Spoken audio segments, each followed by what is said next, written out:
Party ने 6 सीटों पे अपने प्रत्याशी घोषित किए हैं। कल हमारे राष्ट्रीय अध्यक्ष आदरणीय अखिलेश यादव जी ने जो प्रदेश में उपचुनाव होने हैं उसमें 6 प्रत्याशी का नाम घोषित किया है, जिसमें मेरा बेटा अजीत प्रसाद भी। ये नवरात्र का दिन है, बहुत महत्वपूर्ण दिन है और हमारे नेताजी ने बहुत समझबूझकर और एक शुभ मुहूर्त में नाम घोषित किया है।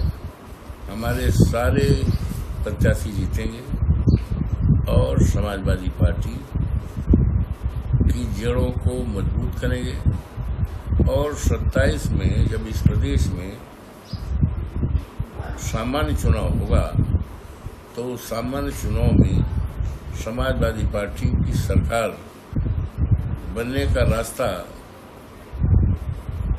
स्पष्ट होगा और ये संदेश और संकेत होगा प्रदेश की महान जनता के लिए और देश की महान जनता के लिए कि आने वाले दिनों में समाजवादी पार्टी बहुत प्रचंड बहुमत से सरकार बनाएगी और ऐसी सरकार बनाएगी जिस सरकार में इस प्रदेश के नौजवानों के लिए, आज नौजवान सबसे ज़्यादा परेशान है। हमारी दौलत है, हमारी दौलत सोना चांदी हीरा जवाहरात नहीं होती, बल्कि किसी देश की दौलत वहाँ के नौजवान, वहाँ के इंसान हुआ करते। भारतीय जनता पार्टी की शासन में सबसे ज़्यादा पीड़ित अगर कोई है, सबसे ज़्यादा भविष्य अंधेरे में है तो हमारे प्रदेश और देश के नौजवान।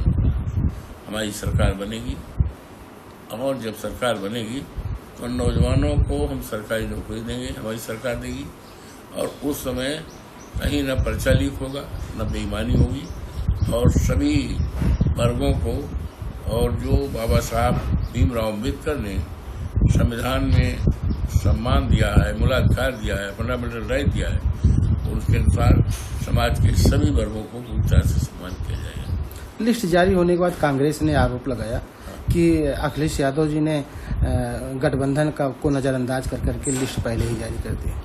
अब इसमें हमें कुछ नहीं कहना। कांग्रेस ने क्या कहा है इस पे उन्होंने आरोप लगाया कि गठबंधन, हाँ, उस पर हमें कुछ नहीं कहना। देश के एक बहुत बड़े बिजनेसमैन रतन टाटा जी का स्वर्गवास हो गया।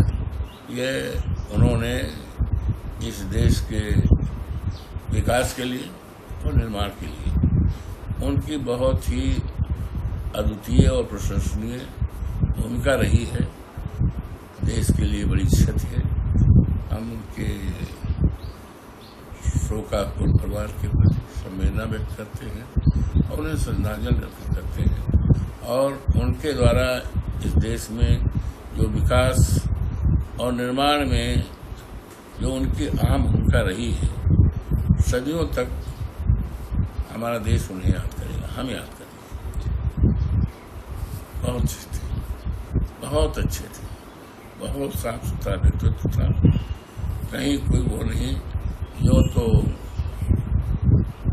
90-95 साल के थे लगभग, लेकिन उनका नाम और उन्होंने अपने हुनर से इस तरह से जो भी आविष्कार किया अपने उद्योग द्वारा, अपने उसके द्वारा, ये देश के लिए बहुत बड़ी उनकी सहयोगी भूमिका रही है और जो हमारा देश आज निर्माण और विकास में उन्नति के पथ पर है, उसमें इनका बड़ा योगदान है।